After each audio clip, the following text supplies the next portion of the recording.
Thank you, Mr. Chairman. Commissioner, thank you for being here today.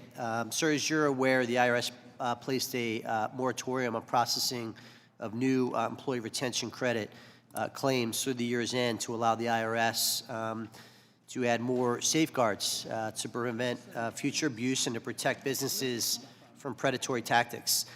In my district, I have many businesses that are impacted by this and are reliant on the ERC. In fact, we have businesses that say they could not meet their payroll because their ERC had not been processed. Specifically, my office's constituent inquiries where businesses are owed in excess of $1 million, preventing them from meeting their own payroll for their employees. It's my understanding that in October of 2023, the IRS issued a bulk taxpayer assistance order on hundreds of current cases involving ERC claims, but that was months ago. So could you just give us an update on where that stands? Yeah, we are working hard to make sure that we can separate eligible from ineligible claims in the inventory that we have. As I mentioned earlier, it's challenging because we have a lot of inventory and a lot of ineligibility, and we have to figure out what's eligible and what's ineligible. We're making progress. In fact, since we issued the moratorium in September, we're averaging between 1,000 and 2,000 processing a week. So we're getting the eligible ones out the door. And I think since the moratorium, we're nearing $1 billion of ERCs issued.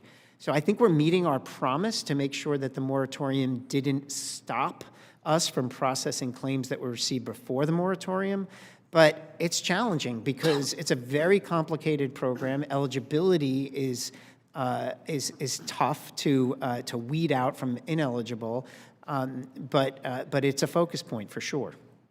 I want to jump to the direct file system that the IRS has put in place. This committee has asked many times before what the cost of that program would be. At least as far as I'm aware, it's still unknown at this point.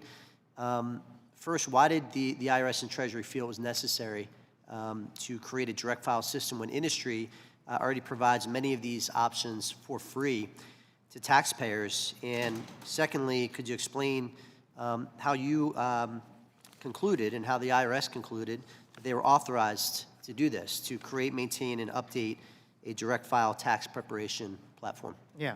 So we believe, a responsibility and an authority under the law to make the tax filing process easier and more beneficial for taxpayers. As an example, if you allow, I mentioned earlier, we provide a callback option now. If you call in, and that took some technology. It wasn't rocket science technology, but we had to implement technology.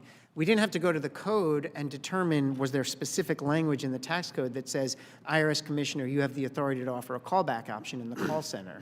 So there's a whole set of different things that we can do for taxpayers to give them more options. It's not a mandate. I think it's a much different bar if I were up here saying, I, as IRS Commissioner, am mandating something. What we're saying is it's another option on the menu. And when we look at all the things we've offered to taxpayers over the years as the world has changed, at one point it was telefile, file your returns on the telephone. Now it's file electronically. There's always been this desire to evolve and understand how to meet taxpayers where they are and give them as many options as possible. And that's what this is. It's just an option. Do we know what the cost of developing and maintaining this platform is? We do. We have in our public report that we were required under the Inflation Reduction Act, we included a cost chart that explained the cost and with different assumptions. If 5 million taxpayers were to use it, if 10 million taxpayers. But this year, this is really just a pilot. We're still studying it, and it's available in 13 states. It's going to be a relatively small pilot to assess whether this is something that actually should be added to the menu.